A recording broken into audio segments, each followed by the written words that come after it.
You are the person who always seems to have everything under control. People look at your calm exterior and assume that nothing ever rattles you. They see a steady hand and a quiet mind that never feels the storm. But they are only looking at the surface of a very deep, silent ocean. You have become a master at holding your breath while the waves crash down. Society often calls this strength, but you know it feels more like a cage. They tell you that being stoic is a virtue in a loud, chaotic world. Yet, the more you contain, the heavier the silence inside you begins to grow. You are the one who listens to everyone else's problems without ever sharing your own. Your friends describe you as the rock, the person who never needs a shoulder to lean on. In reality, you have simply learned how to fold your pain into small, invisible squares of paper. You keep these pieces tucked away in drawers that you never intend for anyone else to open. It is a lonely kind of mastery, being the only witness to your own internal architecture. You navigate social circles with a grace that hides the fact that you are constantly monitoring. If you don't speak the hurt out loud, you believe it cannot truly exist or cause harm. This habit has become so natural that you sometimes forget where the mask ends and you begin. There was a specific moment when you realized that the walls were starting to feel too thick. Perhaps it was a quiet Tuesday night when a small inconvenience felt like a devastating tidal wave. You looked in the mirror and realized you didn't recognize the person staring back at you anymore. The exhaustion wasn't in your muscles or your bones, but deep within your very weary soul. You started noticing that your calm was actually a form of deep, subconscious emotional freezing. The things that used to bring you joy now felt like echoes coming from a great distance. You weren't just protecting yourself from the bad things. You were accidentally blocking out the good. That realization was the first crack in the porcelain armor you spent decades carefully building for yourself. Psychologists often refer to this internal containment as experiential avoidance, a subtle but powerful survival mechanism. It is the act of pushing away internal states that feel too heavy to carry. You might think you are simply being logical or choosing peace over unnecessary drama.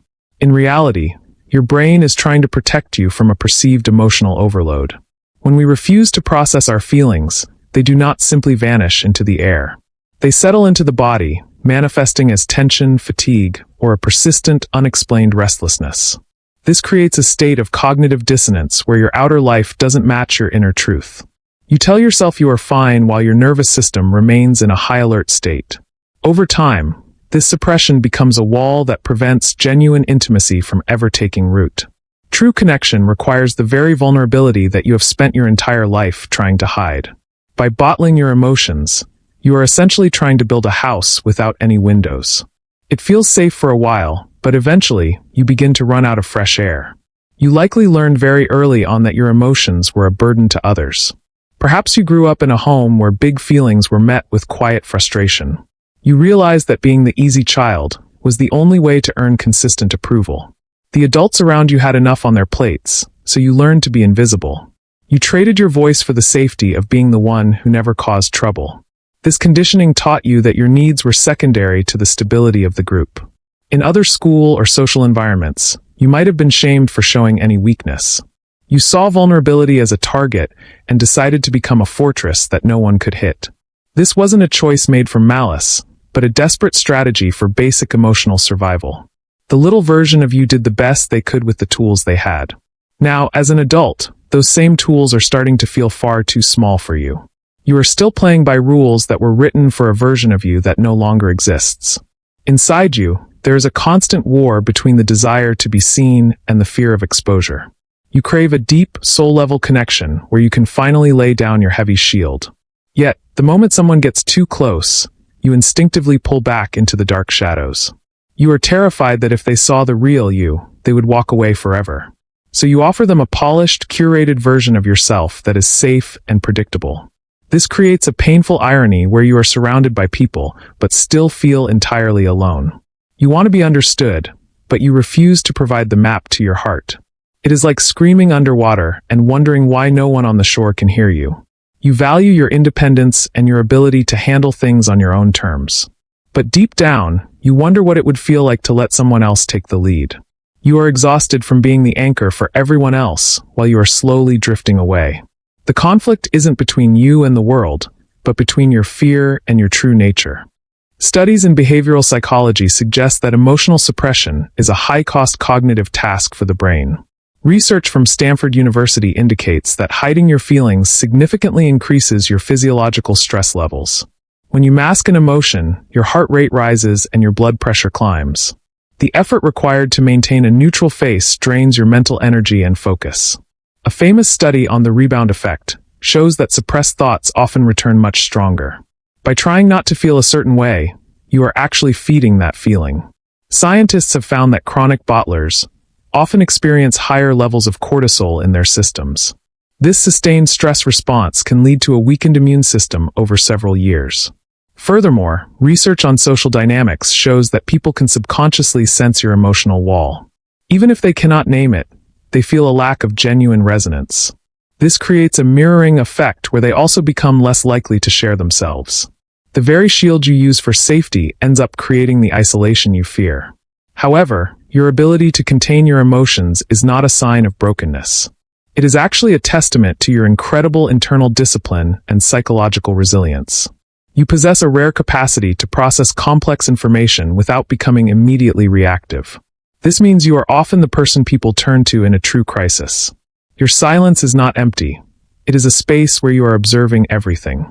You have developed a high degree of self-reliance that many people will never know. While the world is busy reacting, you are busy analyzing and holding the line. Your challenge is not to lose this strength, but to learn to direct it. You are a person of deep substance who chooses their words with immense care. This level of intentionality is a hallmark of a highly developed emotional intelligence. You are shifting from a place of being trapped to a place of choice. Your containment is a tool you own, not a master that owns your life. There is a profound difference between the silence of avoidance and the silence of peace. One is a wall built of fear, while the other is a garden. You are learning how to distinguish between being guarded and being truly private. True privacy is a choice you make to protect what is sacred to you. Being guarded is a reaction to a world you no longer feel safe in. Solitude can be a source of great power if it is not used as an escape. You are discovering that you can be independent without being completely unreachable to others. The goal is not to become a loud person, but an integrated one. You are moving toward a state where your internal and external worlds align. This alignment is the only place where true, lasting psychological rest can exist. You are finding the courage to be seen in your own quiet way. Wisdom is knowing when to hold the line and when to let it go. It is important for you to realize that your way of moving through the world is a valid response to your history. You are not cold or robotic for wanting to keep your internal world safe and protected from others. The walls you built were once necessary for you to survive environments that did not know how to hold you. Acknowledging this is the first step toward finding a balance that actually feels sustainable for your heart. You deserve to exist in a space where you don't always have to be the strongest person in the room. It is okay to let the mask slip when you are with people who have earned your sacred trust. You are entering a new chapter where your quiet strength becomes a bridge rather than a barrier to others. This journey of opening up doesn't have to be loud or sudden to be incredibly meaningful for you. As you begin to share your truth, you will find a lightness that you haven't felt since you were a child. The peace you have always sought is finally within your reach as you learn to breathe through the silence. Which part of this psychological journey resonated most with the person you are becoming today? Please share your thoughts in the comments so we can hold space for each other's quiet stories.